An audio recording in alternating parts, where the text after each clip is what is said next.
Hello, I'm Stephen Cooley, and welcome to the Stephen Cooley Real Estate Show. I'm very excited to have Chris Hood Hey, Stephen. on the show with me again. You've been on the show in the past, and as most of you know, Chris is one of the agents here on the Stephen Cooley Real Estate Group, but you're also born, raised, and live in this area. That is correct. And I honestly think you know every single soul who lives here. So Chris makes a great real estate agent because he knows the market better than anybody. So I highly recommend Chris to be your agent, whether you're thinking about buying or selling. Chris will give you information at the end of the show. In today's market, we have a shortage of homes. We have lots of buyers buying properties. So your buyers are ending up in a multiple offer situation. So first of all, Chris, tell us what a multiple offer situation is. Multiple offer situation is when you have several buyers offering on the same home, and then the seller is really happy because they have several offers on their home and get to pick and choose which one they go with.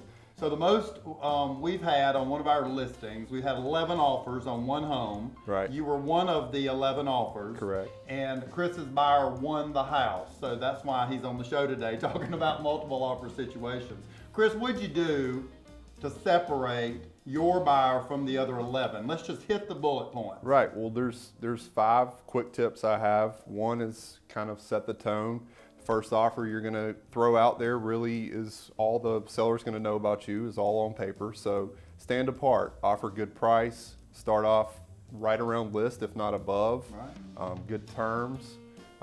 Next would be to be highly qualified. And back to the first one, offer $1,000 more than full price if you're in a multiple offer situation. $1,000 makes the difference between one Starbucks cup, a small Starbucks coffee once a month, because interest rates are so low. So it's an insignificant amount on the buyer's side, but it's $1,000 to the seller. Right. And then second, like I said, was be highly qualified. Everyone's going to be pre-approved, so possibly get 2 reputable lenders to give you pre-approvals. So what you're saying is, first of all, I heard reputable lender. Correct. Someone that the other agent and seller may recognize as a qualified lender, and we've got some that advertise on the show. And the second is, and I just heard it, have 2 lenders willing to lend money to you. I'm double qualified. We're all about standing apart. Absolutely. In this situation, so having 2 will really set you apart from the rest of the game.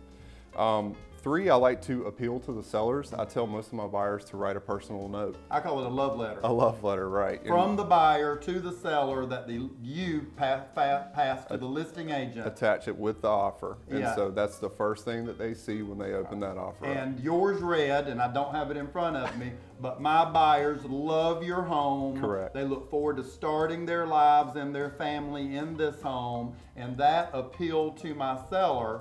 And what you're doing, you're appealing to the seller's emotions. Yep. You appeal to the seller's pocketbook. Yes, sir. And you prove that the buyer was going to get the loan from the bank. You know, in today's market, buyers are asking the bank to take up to 97% of the risk in a 97% loan to value loan. We need to know if the bank's going to play the game. Absolutely. And be involved. 2 banks willing to be involved double qualifies the buyer. It looks really good. So we're talking about full price or over full price offers if you're in a multiple situation, getting overly qualified by a known lender, and we're talking about writing that love letter to the seller, telling that seller, because remember, it's the seller's home, and they're looking for someone else who's going to love their home as much as they did. And continue that tradition. Absolutely.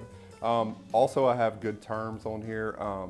You really want to have no contingencies, nothing crazy. If you're going to ask for closing costs, ask for closing costs. Don't go back and be wishy-washy on what you're asking. Have a good, clean contract that stands out. And in order for all this to happen, you really need a good agent that's going to guide you through this process. Chris, tell folks how to reach you.